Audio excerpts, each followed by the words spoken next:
بسم اللہ الرحمن الرحیم الحمد للہ وکفا وسلام علی عبادہ الذین اصطفیٰ اما بعد۔ سوال یہ ہے کہ ایک فقہی اصطلاح ہے قتل بجذبہ رحم، اس کو اردو میں کہا جاتا ہے، انگریزی میں اس کو یوتینیزیا کہا جاتا ہے، اور عربی میں اس کو تعبیر کیا جاتا ہے قتل بدافع شفقہ، یعنی کسی جاندار کو اس وجہ سے قتل کرنا کہ ہم اس کے ساتھ احسان کر رہے ہیں۔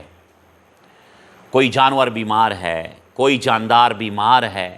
اور اس کے شفا کی کوئی امید نہیں ہے، اس کے صحت یابی کی کوئی امید نہیں ہے، اس صورت میں ہم اس کو قتل کر دیتے ہیں تاکہ وہ جلدی مر جائے اور اس تکلیف سے اس کی جان چھوٹ جائے۔ اس طرح کرنا شرعاً جائز ہے کہ نہیں؟ دیکھو، مسئلہ یہ ہے کہ قتل بجذبہ رحم اگر انسانوں کے اندر لیا جائے اور کسی انسان کو مارا جائے یا اس کی اجازت سے یا اس کے ورثاء اور اس کے اقرباء اور اس کے رشتہ داروں کی اجازت سے کہ یہ ٹھیک نہیں ہو رہا ہے، لہذا اس کو یہ زہر کے انجیکشن لگا دے، کسی اور طریقے سے اس کو قتل کر دے تاکہ اس سے جان چھوٹ جائے اور یہ تکلیف سے بچ جائے مزید یہ تکلیف نہ بھگتے، آیا اس طرح کرنا شرعاً جائز نہیں ہے؟ کیوں؟ اگرچہ وہ اجازت دے دے، لیکن اگر وہ اجازت دیتے تو اس کا مطلب یہ ہوا کہ وہ خودکشی کر رہا ہے، اور اسلام میں خودکشی جائز نہیں ہے۔ ان اللہ اشتری من المؤمنین انفسهم واموالهم بان لهم الجنہ، انسان کی اپنی جان جو ہے نا، یہ اللہ نے ان سے خریدی ہے اور یہ ان کی اپنی نہیں ہے، لہٰذا وہ اپنے آپ کو قتل نہیں کر سکتا، اپنے قتل کی کس کو اجازت نہیں دے سکتا۔ تو قتل بجذبہ رحم، یوتینیزیا، اور اسی طرح قتل بدافع شفقہ جس کو عربی میں کہا جاتا ہے، انسانوں میں کسی بھی طرح جائز نہیں ہے۔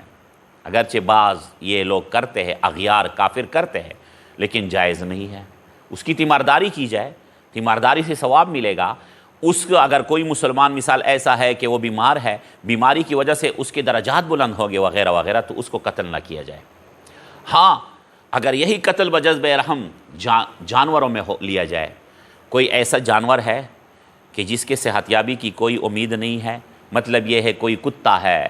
کوئی اور جانور ہے کہ جس کی وجہ سے اس کے اندر کیڑے پڑ چکے ہیں اور بہت آخری درجے میں ہے، تو اب اگر اس کو قتل کیا جائے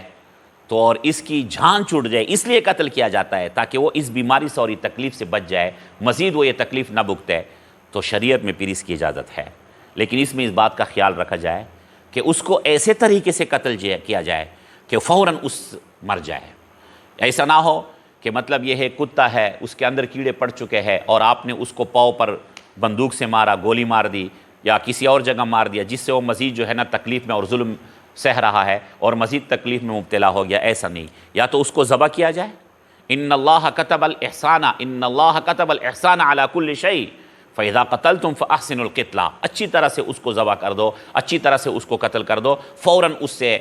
یہ ہے اس کی جان نکل جائے اور فوراً وہ مر جائے، یا اس کو سخت زہر دیا جائے، یا اس کو ایسی جگہ گولی مار دی جائے کہ فوراً اس کی جان نکل جائے، یا اس کو ذبح کیا جائے، اس طریقے سے کیا جائے۔ تو جانوروں میں قتل بجذبہ رحم جائز ہے، اجازت ہے شرعاً اس کے، اور انسانوں میں کسی بھی طرح اس کی اجازت نہیں ہے۔ وآخر دعوانا الحمدللہ رب العالمین۔